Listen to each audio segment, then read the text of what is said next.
My name is Mary Miller. I'm one of the directors of the Narragansett Historical Society, and we're standing in the woods behind the Historical Society Museum. Behind me you see a pathway. It's been mowed.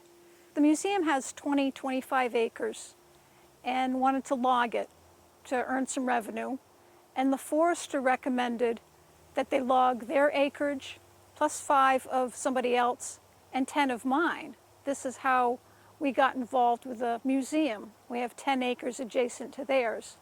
And it turned out to be a good thing because it ended up going across our property was the only access to the woods for the logging. So up behind me, it's mostly open because it has been logged.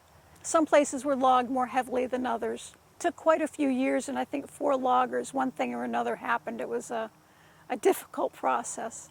But now I kind of see it as a clean slate. I've been putting trees out there through the American Chestnut Society. We got about 100 little chestnuts, and they follow the pathway behind me outside of the stone walls. It's behind me is 2 stone walls together. We call it the cart road, and we planted the trees along that. They're quite young. They're a mixture of American chestnut, Chinese chestnut, Japanese chestnut, and European.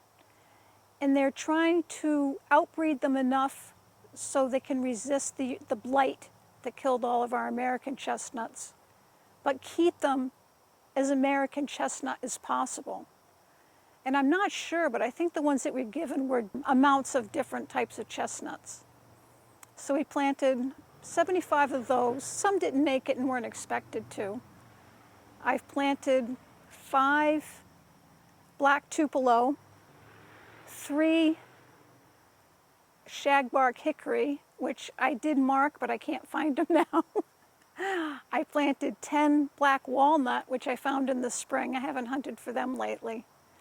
And I've been delighted to find tulip poplars, and I didn't plant any of them.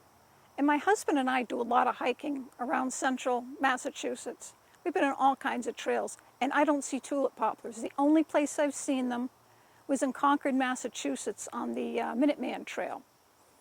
So I found 2 together about 3 years ago, and I separated them. I got one here and one out in the woods, and they're both really doing well. And there were 2 on my property, and they're doing well. And then I found another, and another, and another. So there's about 7 on the property here, and the 2 on my property. I have no idea how they got here. I'm guessing birds. I can't imagine it was any other way. But were the birds in Concord? Are there trees closer to here? I don't know. I find it fascinating. So I've put tomato cages over some of them. Somebody gave me a few of those to protect them. The deer like to taste everything, and I get so annoyed because when you log, all kinds of sprouts come up from the stumps, all the maples and whatever. They said all this nice browse up, and the deer love it. And they're tasting the chestnuts and the black walnuts. Leave them alone, dear. There's so much for you to eat out there. The trails started with me just liking walking through the woods. The initial trail was part of it I call Mary's Indulgence, because I just wanted a way to get from my house to here through the woods. There's different ways to do it. And one of the loggers, his way was you drop the tree, cut it up, haul out the logs, but you leave the tree tops there, and it's really, really messy. It looks awful for about 5 years, but then the branches start to break down and fall down, and they become the soil. It just looks bad for a while. It's starting to look better out there. Another logger cuts the tree and drags the whole tree out and process it at the landing zone. And there'll be a pile of logs, and he's got a chipper out there and chips it all out at the landing zone. So that part's tidier.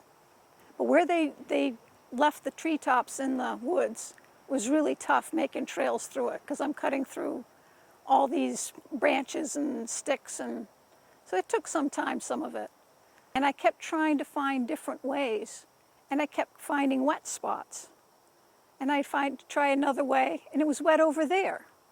Well, now that it's been logged and I can see out there better, there's no way to get from here to there without getting my feet wet.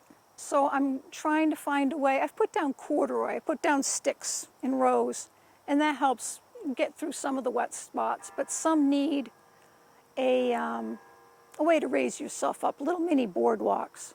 So I'll need help with that. Bigger people and bigger equipment, bigger chainsaws than I can handle. So I'm looking forward to getting that done. But you can get around. You have to do a little jumping and be careful and go to the side a little more than maybe you'd like to.